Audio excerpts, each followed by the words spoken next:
Welcome to Truth Ministry. I'm your host, Dunny Crewger. Wait, right now?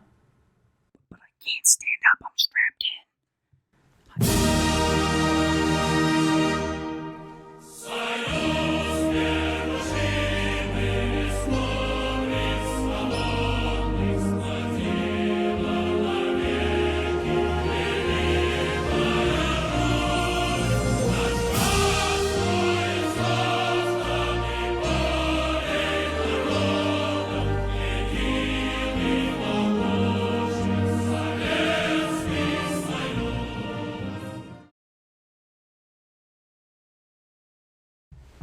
Tonight, we will bring you the first of many human interest pieces. That's right, we will be shining a spotlight on various persons of interest who have developed a significant following on social media platforms. We will be complimenting them or praising them where these people conform, criticizing them where they break ranks, and eviscerating them when they spread hate and disinformation.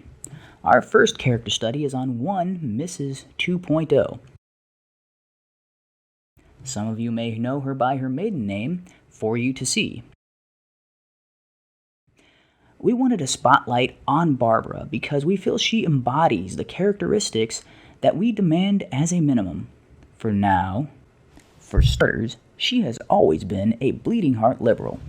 Literally. I was born with holes in my heart, and 2 of them will stay there forever. So if they start expanding, I have to get surgery, because if they do, I can die.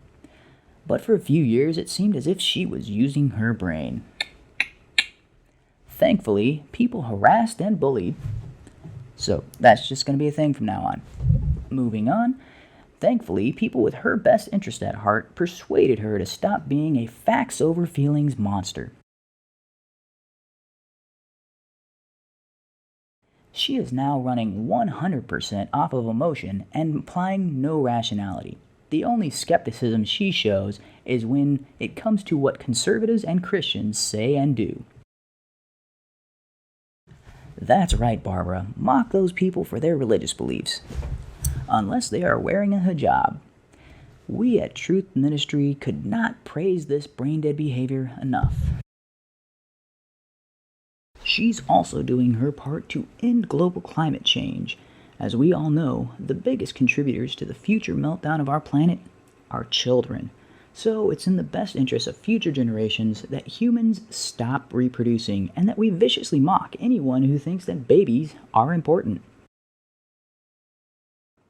Exactly, Barbara. Cringe AF indeed. What sane woman would want an armful of methane and CO2 emitting small humans when they could have an armful of false idols, meaningless trophies, life-defining awards?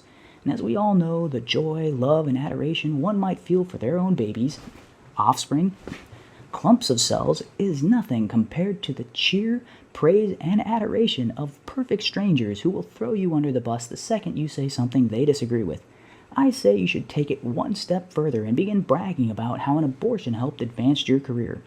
You too could join the illustrious ranks of Michelle Williams, Bussy Phillips, Stevie Nicks, and Michelle Wolf by shouting your abortion, even if you haven't had one. Who's going to notice one more lie on top of the web you're spinning? Unfortunately, not everything about Barbara is where it needs to be. You see, she's been a vegan almost her entire life, primarily due to her love for animals. But we can't help but feel like she's doing something wrong. And no, we don't mean the occasional cheat day to scarf down some chicken nuggets. First stop is Graz, because I want to get my chicken nuggets. We won't be calling the vegan police on you for that. Ha ha ha. On April 4th, 7:30 p.m., you partook of a plate of chicken parmesan. Chicken isn't vegan? After all, isn't everyone a hypocrite pretending to be someone or something that they aren't? Except Muslims, when they declare a jihad, they are being every bit as peaceful as they claim. No contradiction or hypocrisy there. What we're referring to is the fact that she doesn't go around berating or yelling in the face of these evil, climate change-causing meat eaters. And as we all know, a silent vegan is no better from a violent, racist, Nazi carnivore. Looking at you, Jordan B. Peterson.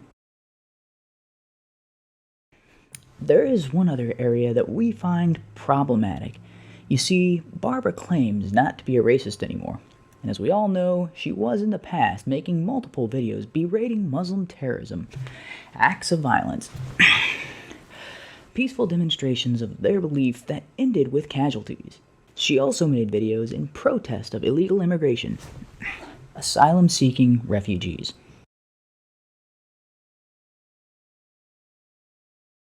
And no alt-right Nazis. Just because she had black friends does not mean she wasn't racist. Her friendship with some black guy... What? That's what he calls himself.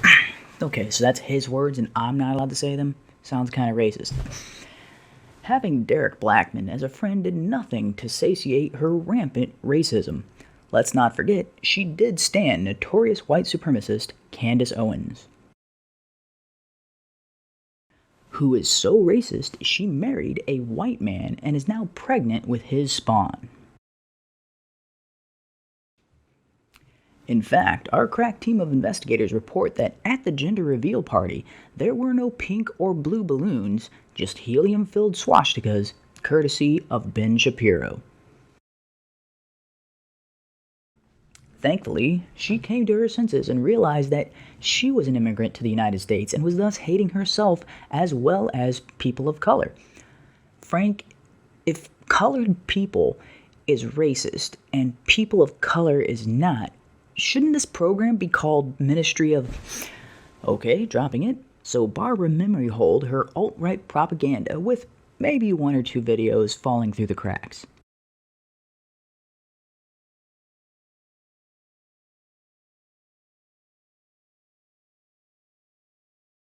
With her newfound wokeness, she showed solidarity with her black brothers and sisters, brothers and sisters, by participating in Blackout Day 2020. And here is where the problem lies. Really, posting a black square on Instagram is like having the minimum 15 pieces of flair on your tchotchkes uniform.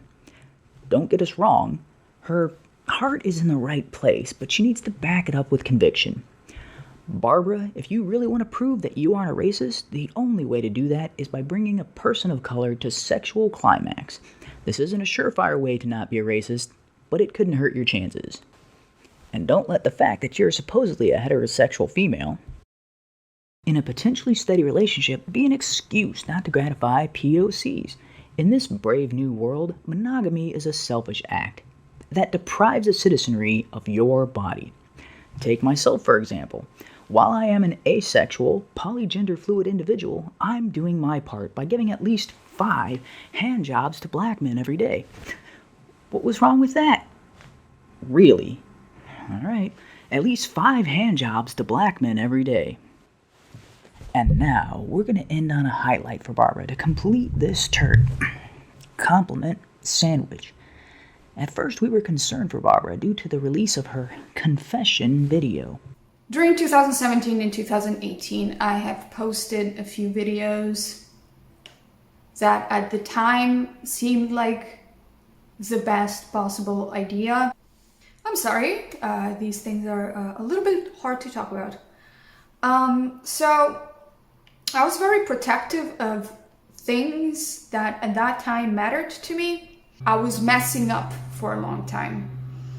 Because this isn't just 1 or 2 videos, these are like a series, there's like 4 or 5 of them, you know, and it was a period in my life where that's what I did, that's what I was known for. Pretending to be blissfully unaware that she made a video mocking these generic YouTube apologies just 2 months prior. So 2020, what a year, huh? I feel like everybody's just apologizing. All these apologies start the same way. This performative activism. Honestly, at this point, I have to Google what she has done because, like, I have no idea what she's talking about. In that vague to the point of meaninglessness apology, she correctly acknowledged the detrimental part she played in spreading hate with her old content. But it's when she said that all she ever wanted to do was make people laugh and feel happy that set off our, not enough sensors, warranting an investigation into the matter. Oh, right, I'm getting to the compliment part. Let me build to it. Had Barbara simply stepped away from controversial topics and just created entertainment content, that would have been the purest form of silent violence we could imagine. Then we saw this tweet. Thankfully, that didn't last long, and we soon found a treasure trove of tweets and Instagram posts that would shock and appall any member of the right wing foolish enough to think that she still had her wits about her.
Bravo, Barbara. Bravo. You are saying one thing on YouTube while doing the exact opposite of that on Twitter and Instagram. This is a bit of marketing genius that other content creators should take note to emulate. In true grifter fashion, she is accepting donations, subscriptions, and gifts, all the while laughing behind the backs of her fans. Remember, she got her start and owes much of the success of her channel to largely defending right-wing talking points. And let's not forget, she was at VidCon with Sargon of Akkad. It was at that same event that Anita Sarkeesian correctly called him a garbage human. Now, Carl is perpetuating Republican lies to his nearly 1 million subscribers, and Barbara is doing her part by milking some of those fans of their hard-earned cash while propagating ideas that they adamantly would oppose. Take that, you filthy right-wingers. Now, if any of you doubt that she is blue-pilled, take this tweet for an example. Very funny stuff, Barbara. It's no Orange Man bad. Whew, Orange Man bad. Oh, cracks me up every time. But it is clapter-worthy. How dare Mr. Drumpf... Drumpf, that's another top-tier joke. How dare he claim to have accomplished anything in the last 4 years other than stoke racism and inspire hatred towards immigrants? Meanwhile, President Biden has spent over 47 years as a devout public servant, and in that time, I'm sure he's done something. Nothing comes to mind, but I'm sure he'll do just as much now that he is officially in the White House. Then there's this gutbuster. Why would you say something so controversial, yet so brave? You see, it's funny because MAGA morons don't believe in viruses. They're basically medieval science-hating rubes who still think the sun revolves around the earth. Amazing insight, Babs. Keep this level of humor up and you'll join comedy legends like Samantha Bee, Chelsea Handler, Amy Schumer, and maybe even Hannah Gadsby. That's the caliber of humor you're producing right now. Well, that concludes our spotlight on Barbara 2.0, but there is something we'd like to address before we go. We've been hearing rumors that some of you think that I'm delivering these reports under duress. Well, I can assure you nothing of the sort is going on here. Blink twice if you are kept a hostage. I felt very abandoned by the entire world, I guess. With that theory thoroughly debunked, we're going to end tonight's broadcast. What's wrong with broadcast? I can't even say broad. Thank you for joining us for tonight's video cast. And remember, you can't be guilty of wrongthink if you don't think at all.